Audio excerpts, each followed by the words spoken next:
تو دیکھو جو آدمی ٹائم ویسٹ کر رہا ہے حقیقت میں وہ ٹائم ویسٹ نہیں کر رہا ہوتا, اور جو ٹائم ویسٹ نہیں کر رہا حقیقت میں وہ ٹائم ویسٹ کر رہا ہوتا ہے. کیوں؟ ہدف دونوں کا کیا ہے؟ چینج ہے.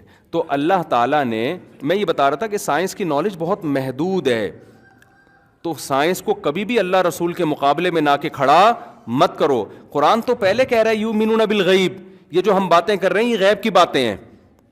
کیا مطلب؟ غیب کہتے ہیں جو ہمارے حواس سے ٹریس نہ ہو سکے, جو حواس میں آ ہی نہ سکیں, یعنی سائنس وہاں تک پہنچ ہی نہ سکے. اب سوال پیدا ہوتا ہے جب سائنس پہنچ نہیں سکتی تو ہم ان کو مانیں کیوں, ہم پھر یقین کیوں کریں؟ اگر ہوائی باتوں پہ ہم نے یقین کرنا ہے بغیر دلیل کے تو ہندو بھی تو ایک کانسیپٹ دیتے ہیں کہ 7 جنم ہوتے ہیں, ہو سکتا ہے وہ صحیح کہہ رہے ہوں. پھر کیا خیال ہے بھائی ہندو بھی کبھی تو ایک کانسیپٹ ہے نا کہ 7 جنم ہوتے ہیں, آپ مرتے ہو تو پھر آپ کی روح فلان میں چلی جاتی ہے, فلان میں چلی جاتی ہے. سکھوں کا الگ کانسیپٹ ہے, یہود عیسائی اور اسلام کا ایک ہی کانسیپٹ ہے اس بارے میں. تو خوب سمجھ لیں کہ جب آپ حواس کے ذریعے کوئی چیز معلوم نہیں کر سکتے تو نالج حاصل کرنے کا آپ کے پاس ایک طریقہ رہ جاتا ہے, وہ ہے خبر, نیوز. تو نیوز اگر دینے والا سچا آدمی ہے, اس کے سچے ہونے پر دلائل قائم ہو جائیں تو سائنسدان بھی اس کی بات کو مانتا ہے, حالانکہ سائنس اس کی پہنچ تک وہاں تک نہیں پہنچ سکتی, پھر بھی سائنسدان بھی مانے گا اس کو. تو ہم جو مانتے ہیں نا کہ موت کے بعد زندگی ہے, وہ پیغمبروں کے کہنے کی وجہ سے مانتے ہیں, اور پیغمبروں کی صداقت کے اور ان کے سچے ہونے کے دلائل کے انبار ہے ہمارے پاس. تو پیغمبر جب تک کوئی بات نہیں کہے اس وقت تک ہم اس غیب پر یقین نہیں رکھتے. پیغمبر کہیں گے کہ تو ہم مانتے ہیں. کیوں؟ پیغمبر کے سچے ہونے کے دلائل اللہ نے ایک دلیل نہیں, وہ تو لائن انبار لگا دی ہے ان کے سچے ہونے کے. ایک آدمی کے سچے ہونے کے 20 دلائل آپ کے پاس ہیں, وہ ایسی بات کر رہا ہے کہ جو تجربے میں نہیں آ رہی ہے, تجربے سے باہر ہے, تجربے کے خلاف نہیں ہے, تجربے کی پہنچ سے باہر ہے وہ, تو آپ اس کے سچا ہونے کی بیس پہ اس خبر کو مانتے ہو, آپ یقین کرنا پڑتا ہے آپ کو. اور پھر جھٹلانا یہ ہٹ دھرمی اور ضد کہلاتا ہے. تو ہم غیب کے ماننے والے ہیں, لہذا ہم نے 5 چیزوں کو, جو 5 چیزوں سے پہلے غنیمت سمجھنا ہے, تو غنیمت اس انداز میں نہیں جس انداز میں غیر مسلم. ہمارا غنیمت سمجھنے کا انداز کیا ہوگا؟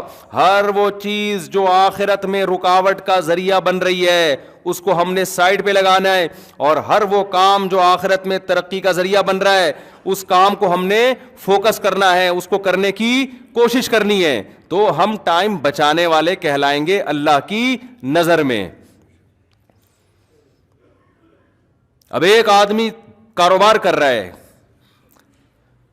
رات کو 2-2 ڈھائی بجے, جیسے کاروباری لوگ کر رہے ہوتے ہیں, 2:30 بجے گھر آ رہے ہیں, 12 بجے تک سو رہے ہیں, پھر 12 بجے اٹھ کے چائے پی اور نکل گئے, پھر بزنس کیا, بزنس اور کروڑ ارب پتی بن گیا. ہو سکتا ہے اس کو ورک شاپس میں اس کو موٹیویشن اسپیکر اپنے پروگرام میں بلائیں کہ ماشاءاللہ اسٹرگل کے نتیجے میں آج یہ یہاں تک پہنچا ہے, یہ ٹائم. جناب آپ کی کامیابی کا راز کیا؟ وہ کہ جی میری کامیابی کا راز یہ کہ میں ٹائم ویسٹ نہیں کرتا, میں اٹھتا ہوں اور اٹھتے ہی چلا جاتا ہوں آفس, اور موبائل بند رکھتا ہوں 24 گھنٹے, اور اپنے کام کو فوکس, موبائل استعمال بھی اتنا ہی کرتا ہوں جتنا کاروبار میں مجھے استعمال کرنا پڑے. اور جناب ایسے میری زندگی, اور آج میں کروڑ روپے کا مالک ہوں. لیکن جب کسی مفتی سے پوچھو گے, عالم سے پوچھو گے, وہ کہے گا یہ اپنا ٹائم ویسٹ کر رہا ہے. کیوں؟ آخرت میں برباد. وجہ کیا ہے؟ کہ اس کی لائف سنت کے مطابق نہیں. ہمارے نبی سے زیادہ ویژن کس کا بڑا ہوگا بھائی؟ ہمارے نبی اپنے گھر والوں کو بھی وقت دیا کرتے تھے. ان لنفسک علیک حقا, فرمایا تمہاری جان کا بھی تم پر حق ہے, اپنی صحت کو بھی ٹائم دینا پڑے گا آپ کو. ایسے ایسے کماؤ پوت میں نے دیکھے ہیں, کولیسٹرول کے ڈبے بن چکے ہیں. وہ گھی کا ڈبہ دیکھا ہے آپ نے؟ گھی کا ڈبہ نظر آئے گا, دور سے چلتے ہوئے آ رہے ہیں, کروڑوں روپے کما لیے, نہ صحت کی طرف توجہ, نہ ورزش, نہ ایکسرسائز, نہ کھانے پینے پہ کنٹرول, نہ بیوی بچوں کی توجہ. بچے باغی ہو گئے, کمانے میں ایسے لگے ہوئے ہیں, بچے باغی ہو گئے باپ کے, کیونکہ بچپن میں باپ نے ان کو محبت ہی نہیں دی, ٹائم ہی نہیں دیا. بچہ دیکھو, جو بچے کو ٹائم دیتا ہے نا بچہ اسی کو مانتا ہے. بچہ یہ ڈاکومنٹیشن کو نہیں مانتا. اب ڈاکومنٹس میں لکھا ہوا ہے یہ اما ہے, لیکن پال پڑوسن رہی ہے اس کو, تو بچہ کس کی گود میں جائے گا؟ پڑوسن کی گود میں جائے گا. وہ آپ اس کو بتائیں, یا بچے کو محبت دے رہا ہے ماموں, فرض کر لو, ہر وقت اس کو گود میں اٹھاتے ہیں ماموں بچے کے, اور اس کو شاپنگ کرانے لے جاتے ہیں, پارک میں لے کے جاتے ہیں, ابا کے پاس ٹائم ہی نہیں ہے نا. اب جب ایک دن ماموں نے گود میں لیا اور ابا نے بھی پکارا, تو بچہ گیا کس کی طرف جائے گا؟ کہاں؟ ماموں. اب آپ اس کو نادرا کا سرٹیفکیٹ دکھا رہے ہیں بچے کو, دیکھو ڈاکومنٹیشن میں بیٹا فادر میں لکھا ہوا ہوں, وسیم بن, میں وسیم, میں ستار, دیکھو بیٹا. بیٹا مانے گا؟ کیا ہو گیا بھائی؟ وہ تھوڑی, یا آج لوگ شکایت کر رہے ہوتے ہیں ہمارے بچے باغی ہو گئے, ہم سے بات ہی نہیں کرتے, پوچھتے ہی نہیں ہیں, ساری توجہ ماں کی طرف ہے, ہمیں لفٹ ہی نہیں کرا رہے. تو بھائی جب ان کو لفٹ آپ نے کرانی تھی تو آپ نے ان کو لفٹ نہیں کرائی. باپ یہ سمجھ رہا ہوتا ہے میں پیسہ تو میں خرچ کر رہا ہوں, یقیناً بہت کوئی عقل مند بچہ ہوگا تو اس بات کو مانے گا, لیکن بچہ تو بچہ ہے نا, وہ یہ تھوڑی دیکھتا ہے گیس بجلی کا بل کون دے رہا ہے, پیسہ کون دے رہا ہے, میری اماں جو مجھے عزت کے ساتھ پال رہی ہے, تو ابا نے اماں کو پالا ہوا ہے تو اس وجہ سے اماں مجھے پال رہی ہے. یہ چیزیں تو بچے کی نظروں سے اوجھل ہوتی ہیں. اصل میں تو یہ ہے کہ وہ دیکھ رہا ہوتا ہے کہ کون قریب ہے میرے. تو آپ بچوں کو ٹائم اگر نہیں دیتے, گھر میں ان کو پیار نہیں کرتے, آپ پڑھائی میں لگے ہوئے ہیں, آپ کاروبار میں لگے ہوئے ہیں, تو آپ اللہ کی نظر میں بھی ناکام ہو میرے بھائی, اور یہ بڑھاپے میں یہ چیزیں پھر آپ کو ستائیں گی, تنگ کریں گی آپ کو. اگر آپ کی جاب اس ٹائپ کی ہے نا کہ آپ کو پاس ٹائم ہی نہیں ہے, تو ہفتے میں اس کی پھر تلافی کیا کرو. پورا ہفتہ ٹائم نہیں ہے تو ہفتے میں ایک دن زیادہ ٹائم دے دو ان کو. پھر آپ کے پاس اللہ کے لیے ٹائم ہی نہیں ہے, نماز آپ ضائع کر رہے ہو تجارت میں, تو دنیا تو آپ کو کہے گی کہ آپ ماشاءاللہ بڑے کامیاب آدمی, آپ نے اتنا اچھا بزنس کیا.